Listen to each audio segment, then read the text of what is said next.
Shalom. I have a couple of points to make today, but I just want to start off by saying that for many years I have made a rather bold claim based only on what I consider to be common sense.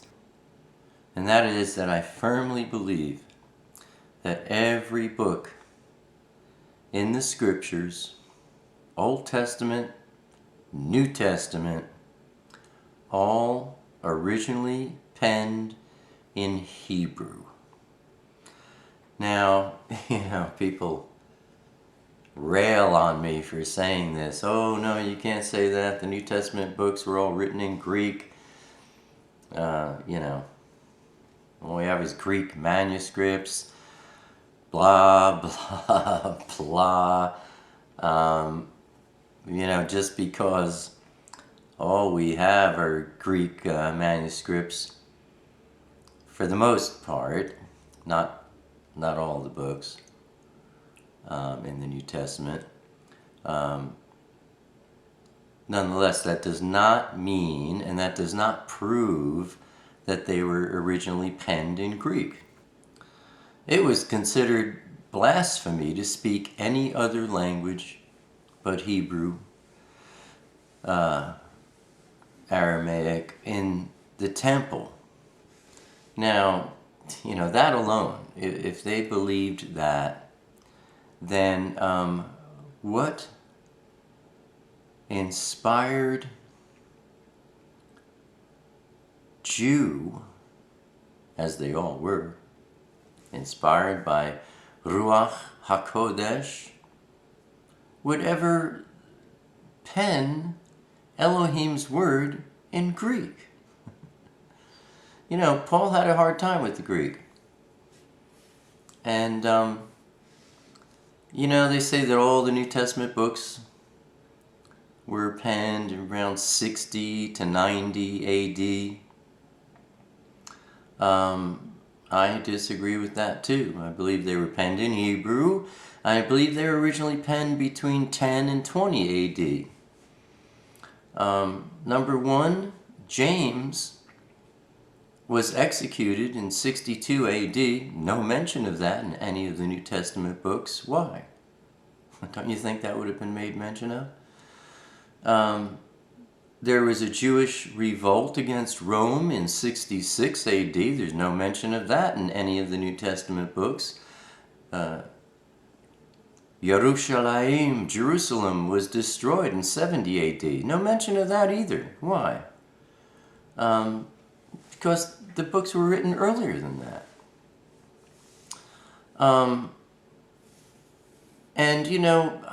There comes a point where common sense has more of a foundation to it than so-called facts. Facts being most of the New Testament manuscripts that we have are in Greek. Well, I'm going to have a link for you below the video in the more info section for a 2-hour video by Nehemiah Gordon. Most people would say Nehemiah. It's Nehemiah. Nehemiah Gordon is a Karaite Jew. The Karaites are separate in that they only believe in the written word. They do not believe in any of the oral traditions or oral laws that have been created by rabbis throughout the years, such as Orthodox Jews. Orthodox rabbis, they believe in the oral law, laws made up by rabbis throughout the centuries, millennia, above the written law of the Torah. And you know, that brings up kind of an interesting point, where I might title a little section of this video, Modern Day Pharisees. Technically, the modern day Pharisees are the Orthodox rabbis of today. You can trace any Orthodox rabbi today, through the past, through the centuries, all the way back to the 1st century and the Pharisees. They are today's modern day Pharisees. And, you know, Yeshua gets into it with the Pharisees, and in Matthew chapter 23, for example, he calls them hypocrites and whatnot. Because, you know, their pride is puffed up. They're more interested in people admiring them than they are in pointing people to Elohim. They're more interested in their own traditions and man-made laws than they are in the written word of Elohim. And that goes on today, not only with Orthodox Jews or rabbis. It's also, you might say, modern-day Pharisees are the Catholic priests, because they do the same thing. They make up their own rules and their own traditions, all of the holidays, and they make them more important than the word itself. The second commandment. I mean, how many people aren't aware of the 10 commandments, especially a Catholic priest? The second commandment is, thou shalt not make or bow down to any engraven image. And they've got engraven images all over their churches, and they bow down to them. Yeshua said, call no man father. You only have one father, and that's Yahweh. And they teach people to call all the priests father. Modern day Pharisees. And, you know, you can go on and on and on with cults, you know, like the Jehovah's Witnesses. They teach, it's stated in their Aid to Bible Understanding, big book that they use. They literally teach that you can't read the scriptures without the watchtower. If you do, you'll go into darkness. You know, so these are examples of, you know, the Pharisees, people holding on to traditions instead of His Kodesh word. And in a sense, that goes along with, oh, the New Testament books are all written in Greek. You know, you're talking about tradition. I can't believe that. Simply because I don't believe any Jew would write the Kodesh word of Elohim in Greek. You know, use your head. I mean, anyone, you know, who believes that they would write it in Greek just because the world says all we have are Greek manuscripts, don't you know how to think for yourself? I'm going to show you a couple other things. Another example, you know, the book of Matthew, we know, was written originally in Hebrew. We have copies of that, and they are dated earlier than the Greek. And to show you also the error of the Greek, they had a hard time translating Hebrew into Greek. In fact, there's a guy named Papias. He lived around 60 to 130 AD. And he wrote, saying that Matthew wrote the book in Hebrew, and each translated it, quote unquote, as best they could. In other words, they had a hard time with it. They had a choice, between, it was interpreted from Hebrew into Aramaic and then Greek. And I can show you, I will show you in a minute how that's true. But the Greeks would say, oh, well, give me the Aramaic, I'll translate from that. Well, let's go there first. Matthew chapter 27 and verse 46. I guess I better read from the King James first to show you. Matthew 27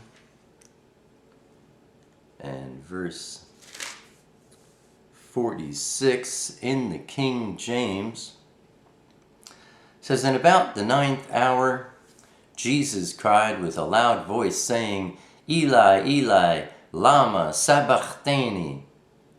That is to say, my God, why hast thou forsaken me?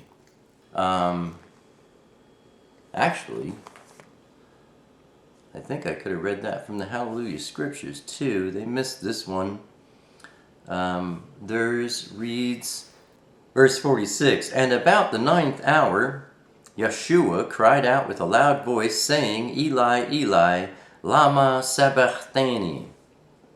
That is, my El, why have you forsaken me? And he's not crying out and asking the Father why the Father forsaked him, as you would think first glance. He's quoting Psalm 22, which is a prophecy about his crucifixion. So that's all that's really going on there. But we have Matthew in the original Hebrew, and there it actually reads, Eli, Eli, lama azavtani.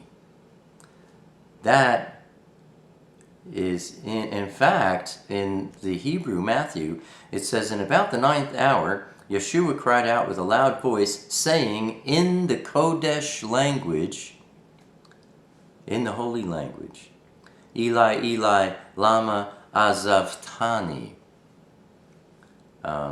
He spoke in Hebrew. And I thought that Yeshua spoke Aramaic, as my grandfather did. But turns out I'm wrong, because in the book of Acts, where you see Paul on the Damascus road, where he's knocked down, blinded by the light of Yeshua, and all the Bibles that we have say that a voice in Aramaic said, "Saul, Saul, why do you persecute me?" or whatever. The HalleluYah Scriptures has it correct, because Acts, we know, was written in Hebrew also, where it says he spoke in Hebrew. And here in Matthew, written in Hebrew, it says in verse 46 of chapter 27 that Yeshua cried out in a loud voice, saying, in the Kodesh language, Eli, Eli, lama azavtani, and that is Hebrew. So I'm correcting myself and giving you more accurate information. Yeshua did not speak in Aramaic, he spoke in Hebrew. Now, this verse, Matthew 27, verse 46, reveals that the Greek, which, our English scriptures are translated from the Greek, that Greek was a translation from Aramaic. That's why all of them all of our English scriptures quote in Aramaic, Eli, Eli, lama sabachthani. That's Aramaic.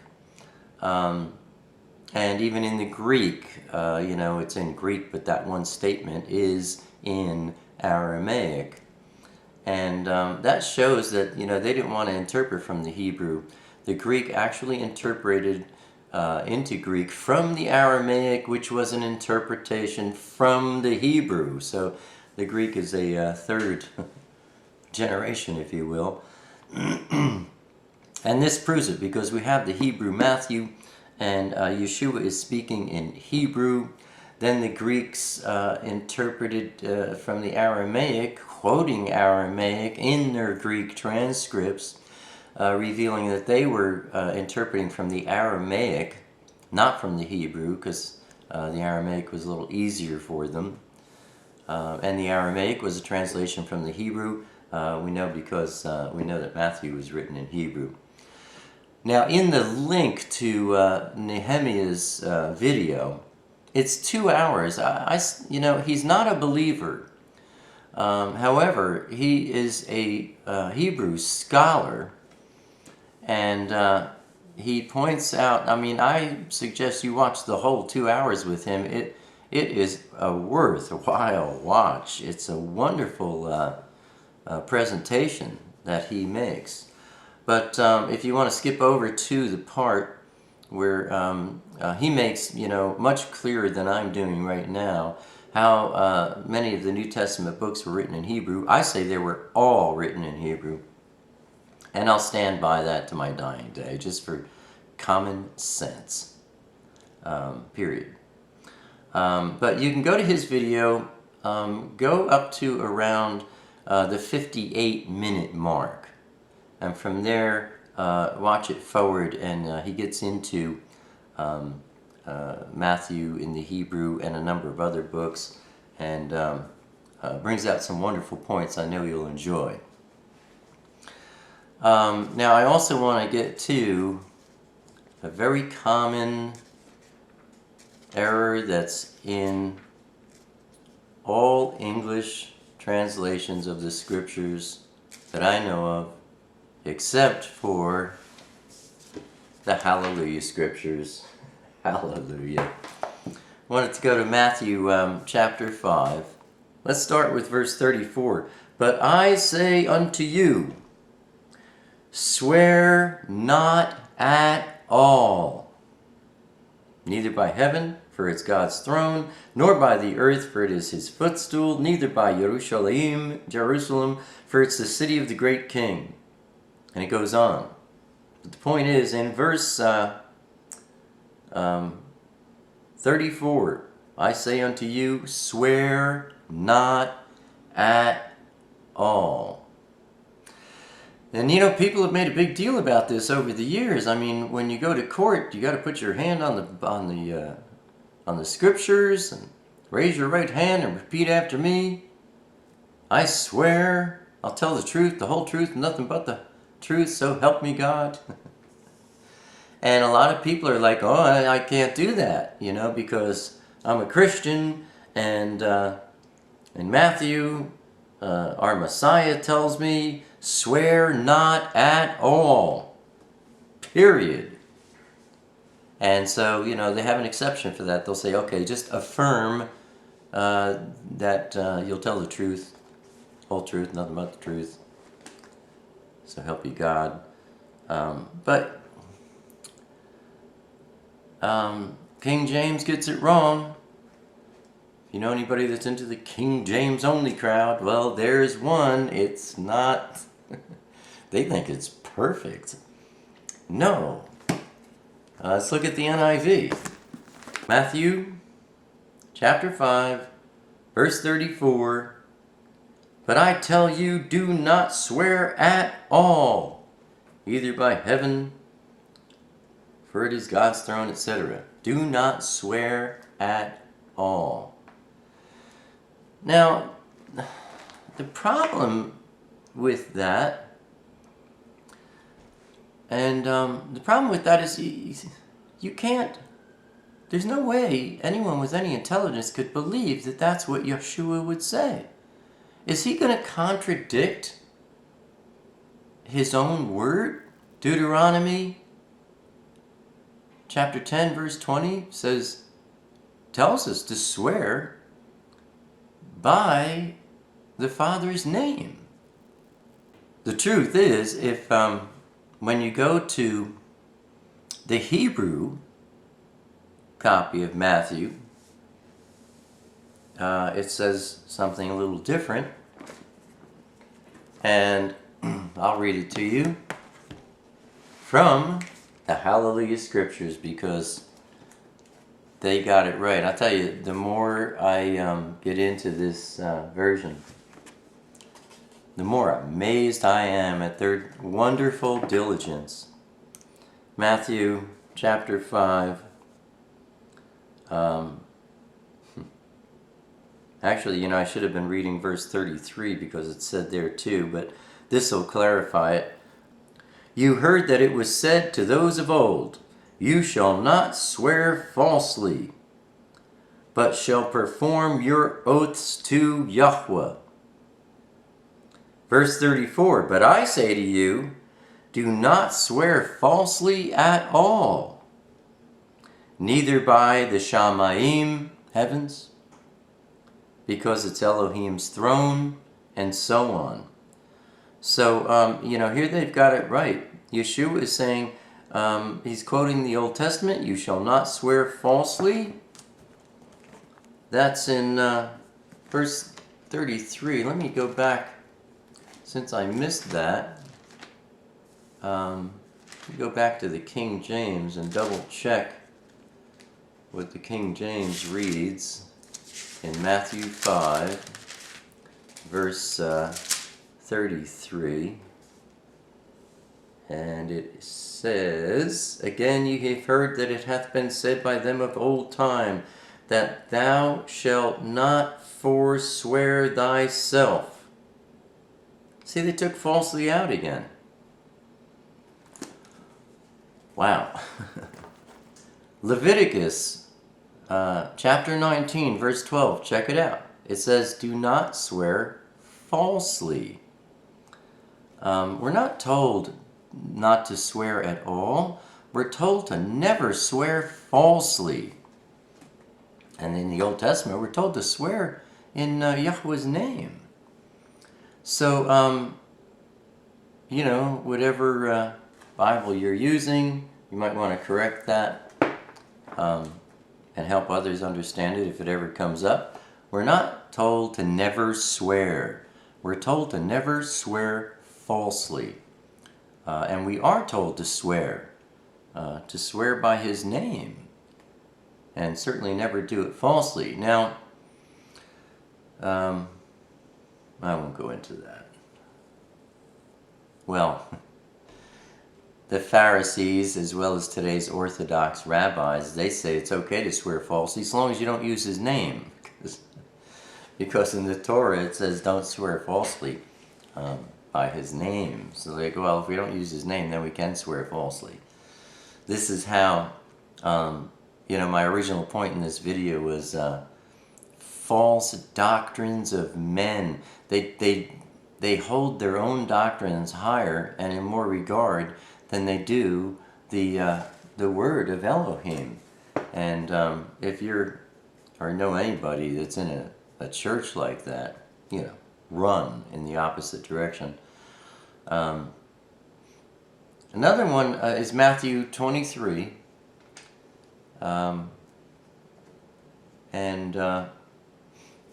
Verses 2 and 3. Again, let me go to the King James.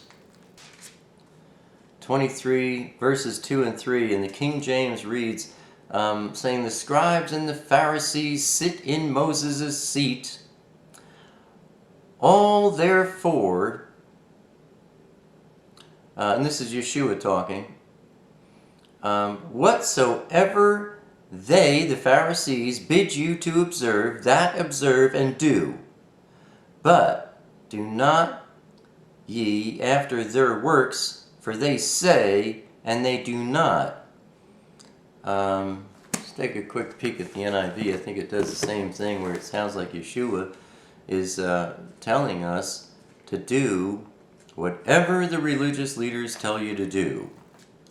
In the NIV, it reads, the teachers of the law and the Pharisees sit in Moses' seat, so you must obey them, the Pharisees, the teachers of the law, and do everything they tell you.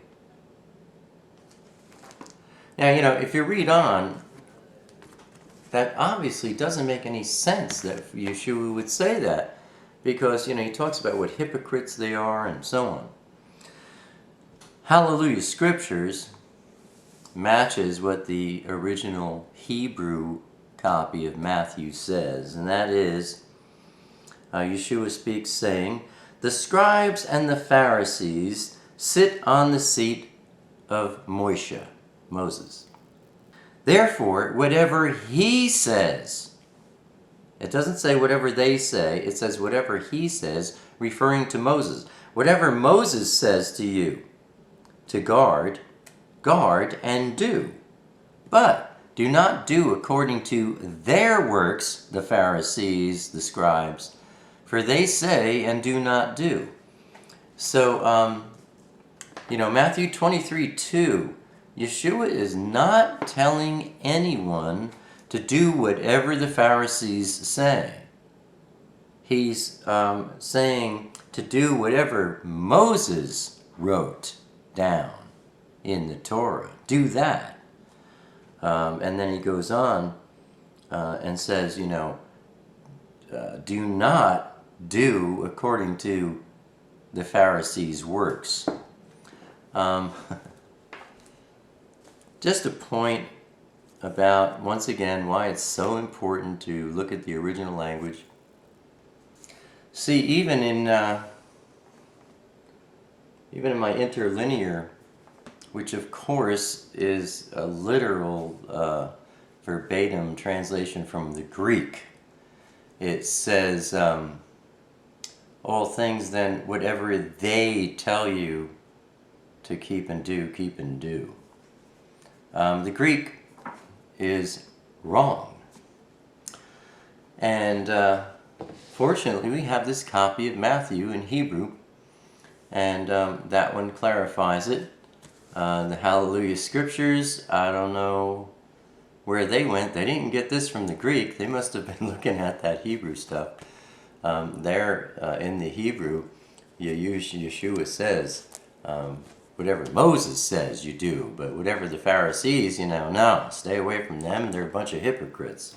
Again, in Matthew chapter 23, you can look ahead to verse 13 and verse 27, and, you can see he's plainly saying that they're hypocrites, so it doesn't make sense that he would tell us to do whatever hypocrites say. And that goes for, the same thing for today with some of these pastors, TV evangelists, rabbis, whatever, anyone who's out there telling people to do things that are not accurate according to the word of Elohim. Don't listen to them. Only do what the word says. That's my message. Shalom.